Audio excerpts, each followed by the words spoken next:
everyone, welcome to the studio. Karen Margulis here, and today we're going to explore the magical world of mark making for pastels. And I'm going to share a little secret, or the key for me, on how to make our marks more beautiful, more expressive, and what is that little secret. I'm going to share that today. I'm going to do a full demo for you also. So let's get started. Let's go paint.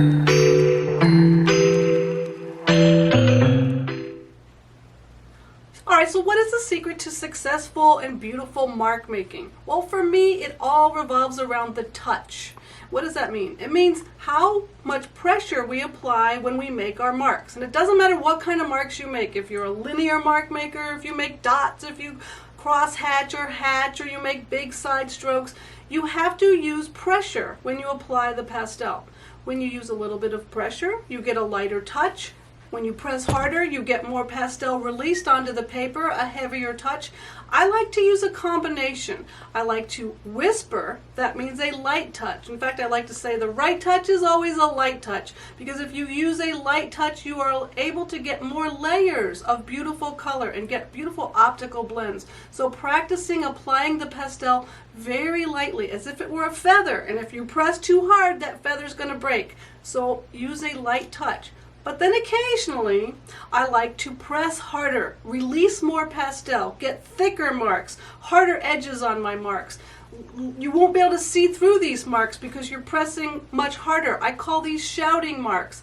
I like to use shouting marks in conjunction with those softer whispers. Why? Because I get contrast. I have a little bit of that light, soft, feathery look, and then all of a sudden I have that thick, heavy, juicy mark that I call a shouting mark. That is contrast, and our eye is drawn to that contrast. So we can use these areas to help create visual interest and also point the viewer's direction, like, hey, look at me, there's contrast here. So I will often shout where I want the viewer to look. Then they're usually the final mark. So I whisper, whisper, whisper, and then I'll shout. Occasionally, though, I will put a heavier mark early on in the painting, but that's going to be in areas where I know I'm not going to come back on top of. It's harder to go on top of a heavy mark than it is on top of lighter marks. All right, so that is Mark Making 101. Learning to regulate the pressure or the touch that you have for pastel. Now, if you want to explore mark making in more detail, I want to invite you to join us over on Patreon. I have a Patreon Insiders group, and the month of August, we're in August 2022, we are exploring mark making. So head on over there. I'll put the link in the description, and I'd love to have you join us. Again, and if you like these videos here on YouTube, give me a thumbs up. Like, subscribe. There's no cost to you to subscribe to this channel. All your support helps me create this content for you. All right, let's get started. Let's get into that video. Let's go ahead and do that demonstration right now. All right, I'm going to do a demonstration today of a field of lavender, so a landscape demonstration. And I start off with this bowl of purple bits and pieces. And I asked my Instagram followers, what should I paint with these purple pastels? And pretty much overwhelmingly the response was flowers, but there was a lot of requests for lavender. So here we go, lavender. Now I'm going to do a wet underpainting to get us started. We are going to focus on our mark making, so I'm going to let you know when I whisper and when I shout. Oh, can we see the reference photo? This is from Provence in France. And I want to start off with a wet underpainting just to give me a nice foundation. I used all these little bits and pieces of purple, so it was a lot of fun to go through that little bowl. And by the way, those bits and pieces are just from, I don't know, since 2006 I've been painting with pastels, and that's just the remnants of some of my collection. Alright, so I'm going to do an alcohol wash. I'm using LuxArchival sanded pastel paper. It only comes in white. I like it for wet underpaintings because it really holds up nicely to the wetness without buckling. And I'm using a stiff bristle brush, paint brush, and some 70% rubbing alcohol. And I'm just going to start with the lightest value that I have, so that's that pink up in the sky. And I think we'll just let's just keep going.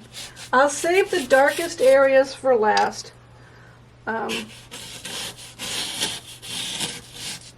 I'm doing a wet underpainting because I really like how you get some unexpected drips. Look at what's happening to the sky right there. Some interesting things to respond to. And a lot of times if you take your time with your underpainting, your wet underpainting, you don't have to do as much with your pastel layering because you already have a really nice strong foundation. So I really enjoy doing a wet underpainting because you can't always predict what's going to happen. I've done several videos where I demonstrate and talk about wet underpaintings in a lot more detail, so go ahead and check out my channel or again Patreon for wet underpaintings if you want to explore underpaintings in more detail. I want to get through this underpainting stage so that we can get to our mark making. And I can show you the difference between a whisper and a shout. Alright, so we're getting there. I'm going to scrub this stuff in because this is the lavender that we have in the foreground. So we're going to be able to see the front of it. So I've changed the direction of my strokes. Even though I'm using a brush, this is the same way I would approach it with a pastel stick, as we'll see. Now the only thing that I did not yet liquefy are the trees, that tree line. And one thing I'll tell you that I'm going to be focused on when I paint these trees is to make sure they're not all in a line. Like I want them staggered so we have a little bit more interest and we don't just have a straight line of trees. Let's add a few uprights in there. Alright, simple as that. We just liquefied our pastel, our dry pastel, and now we're going to let this dry and we'll come back and get started with our pastel layering and our whispering. Alright, our underpainting is dry. We are ready to start with our pastel layering. I'm going to start off with my Terry Ludwig Floral Landscape set. I love the way these feel, the touch that I can get. I can whisper, I can shout, they're great. So I'm going to start with these and I'll probably end up using some Sennelier half sticks just for those final shouting marks. So let's have a look at our underpainting, which is now dry. We've got some fun, interesting drips that might help look like lavender, maybe. So that's a good way to start. And I'm going to start by reinforcing the dark areas. So I'm going to use a dark blue pastel, holding it on its side. I'm going to make some side strokes and I'm going to whisper. So I'm using a very light touch. Now how do you know if your touch is light enough? The way to judge is to look and see if you can see the color that's underneath. If you can still see that underpainting color, then your touch is light enough. If you can't, and I'll just make a mark of heavy, that's a shouting mark, I can no longer see what's underneath. That means I am a little bit too much of a heavy touch for this stage in the painting. I'm going to go ahead and pull down some of the dark on this angle. In my reference photo there's like a strip of sand, grass. I don't think I really want to have that in the painting, but I do want to have some dark to help pull your eye into the painting. And I'm also going to darken the immediate foreground. But I'm using a light touch. It's light because I can still see that purple, that red violet underneath. So I know I have a light enough touch. Alright, now I'm going to add another layer of color to my darks using a dark red violet, burgundy-ish color, right on top of my dark tree shapes and also in this immediate foreground. A light touch. Why is it a light touch? Because I want to get more layers, so I don't want to fill the tooth of the paper, and I want to be able to see all of the layers underneath so I can get a nice optical blend of interesting dark. Now the darks that we're working with are actually dark green, so I'm going to go ahead with a dark green. This is a cooler dark green, a blue green, and I'm putting it in some of the areas because I want the darks to be staggered. I don't want there to be, remember I talked about it earlier, I don't want there to be a line of, oops, trees. I want there to be layers of trees. So I'm pulling this big tree in front by using an even darker green. This guy can be in the front, and a few others over here. I'm not really copying my reference photo exactly. My reference photo is there to give me guidance. So I'm moving trees around so that I can have a more interesting composition, staggering my tree shapes. So, still keeping that light touch. Now I've got enough of the dark in place that I can move on. And what I want to do is establish where the light source is. That way I know, I'm going to put a little yellow circle up here to remind me that the light is coming from the left. So that means I'm going to use a little bit lighter and warmer green on the left side of my tree shapes. The tree shapes that are more in front. I'm going to leave these blue-green ones the way they are because I want to push them back. And a little bit of that yellowy green in this foreground area. Keeping a light touch, so I'm still whispering, pressing lightly. Alright, I'm going to go ahead and work on the sky and the distant mountain so that I can start to create a believable feeling of depth. So I have a blue sky, and I'm going to continue to whisper. I'm going to start with a little bit of a darker blue, and I have this pink, purpley pink underpainting.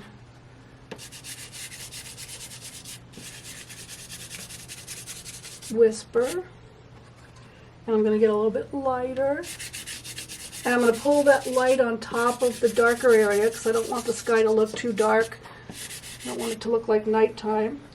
And I'm just going to get a little bit warmer. So here we have a nice light blue-green, pulling it down to that mountain shape and up into the sky. And basically I'm just lightly layering these colors that are now pretty close in value, but I'm still whispering. And I'm letting that pink purple underpainting peek through so that it will kind of unite the whole painting. If I wanted to blend, and that's another subject, we'll be talking about blending more on Patreon, but if I wanted to blend, I would just use a super light touch with my finger and just kind of knit those areas together. I could also use a harder pastel stick. This is a Rembrandt, and using hard pastel on top of soft and using a whisper, a light touch, helps unify the layers together as well. Alright, so now I've got my nice smooth sky. What if, though, I wanted to have some indications of clouds, some wispy clouds?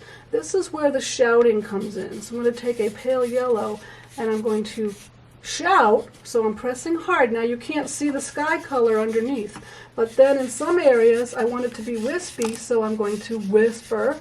So it's a combination of shouting, where I press hard, and whispering. So I can get a variation of those cloud marks in the sky. Alright, let's move on to our mountain shape. Now when our mountain is in the distance, right, and so we want it to go back in space, so I'm going to use some cooler, duller colors. This is a nice blue-green. I'm still whispering. Whispering is allowing me to let that purple underpainting peek through. Even some of those drips that I found to be kind of interesting. And I'm pulling it down into my tree line and getting some negative spaces so that I can have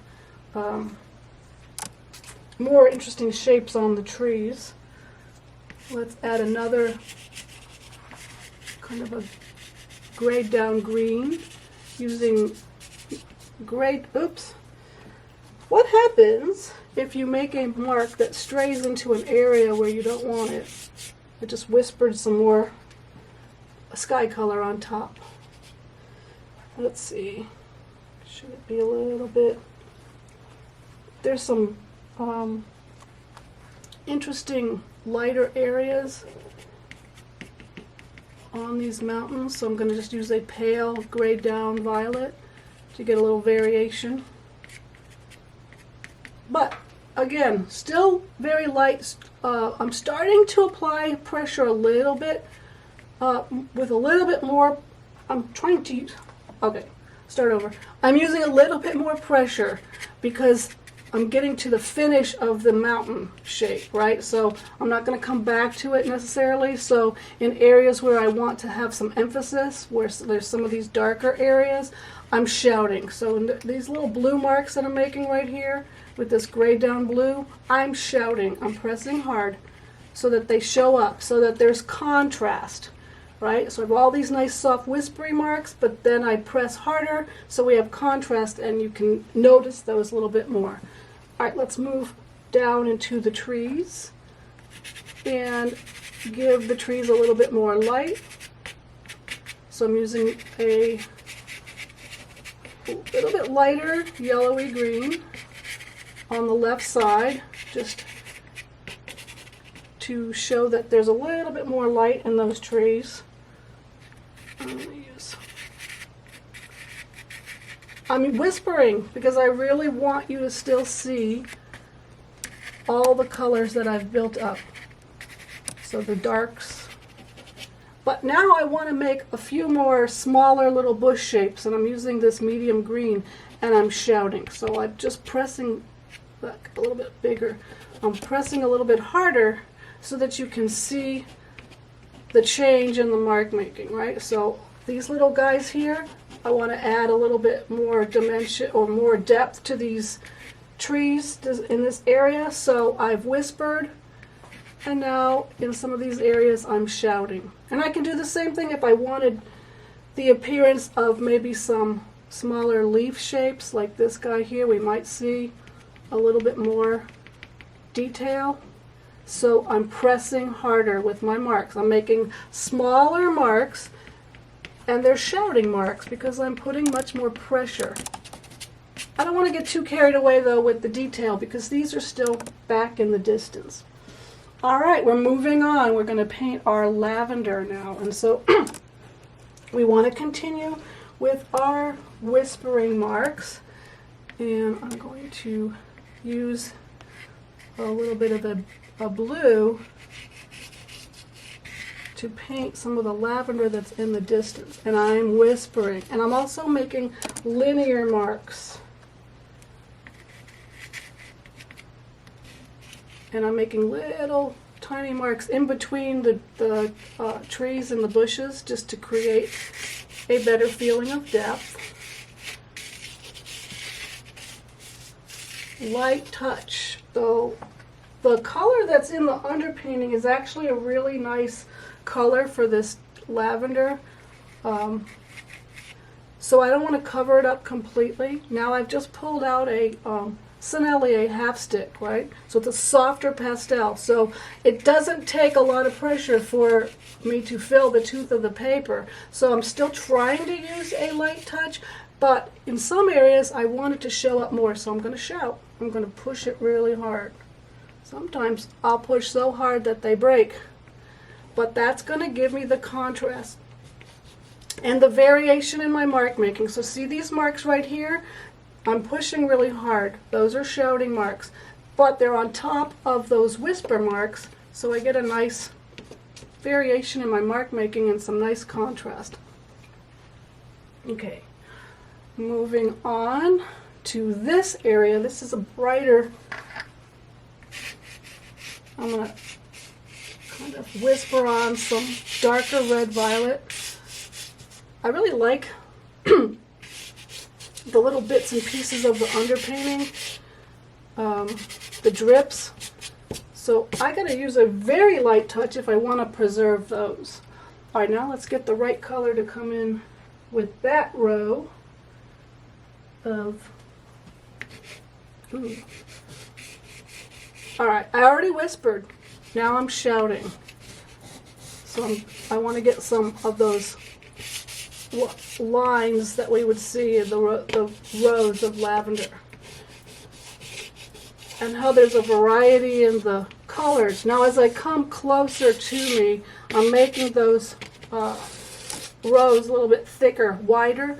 But so I've got I'm varying my pressure to get a whisper and a shout, a whisper and a shout, so I get some variety. And now I'm moving on to this foreground where we've got darker bits of lavender mixed in with a lot of green. And this is where we can start to see more of the character of the lavender. So I'm changing my marks to go more vertical. So up and down marks where these were horizontal marks. Still using a light touch because I want the colors that are underneath to peek through.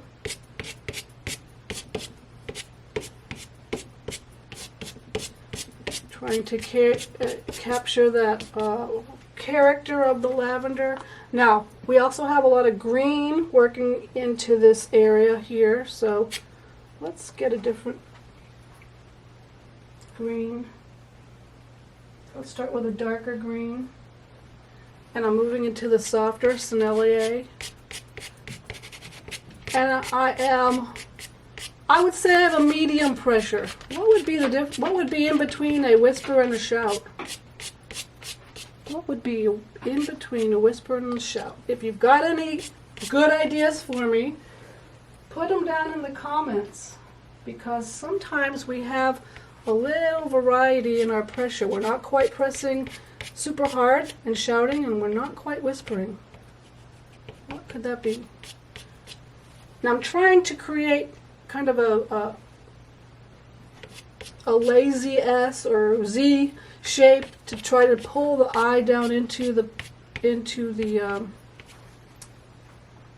back towards the background. That's what I'm trying to say. So I'm starting to increase my pressure, make some shouting marks just to kind of pull us back into this area right here. I'm going to do one thing, because we're getting to where there's a layer of pastel all over the entire painting. I've got a lot of whispers, I've got a few shouting marks, I've got to decide where I want to put the most emphasis, and I really want a little bit more texture. So I'm going to take a little workable fixative and give it a spray, especially down this bottom, so I can get a little more texture. I use Blair Very Low Odor. I hear that it's out of production, so I'm experimenting with others, but until this can is gone, I'm going to use it. So I'm going to give it a spray, and we'll come back and finish the painting.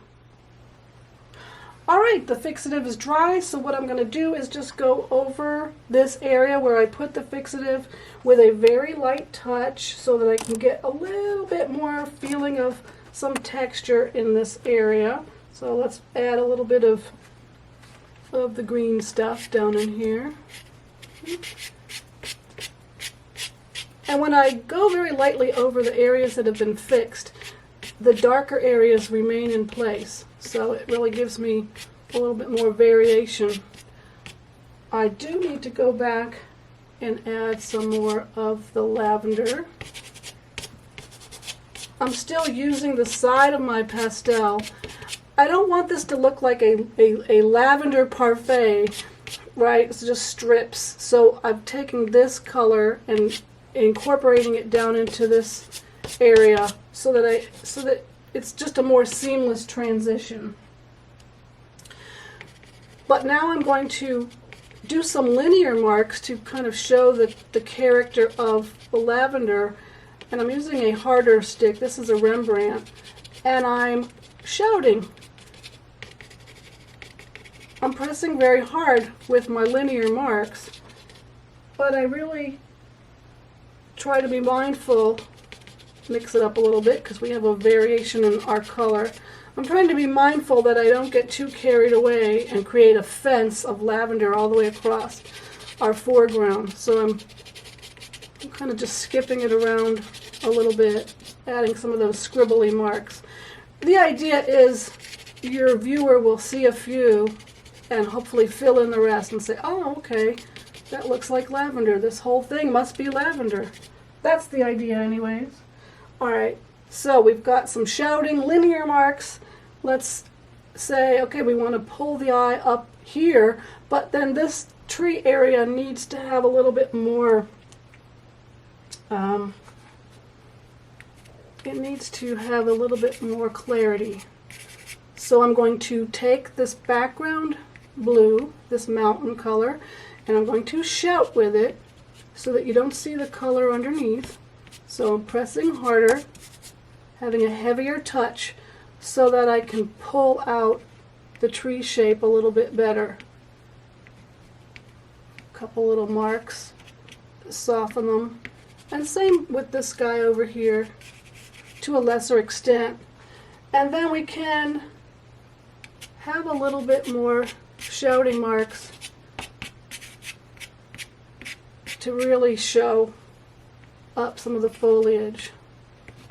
This guy here. Sometimes they get lost.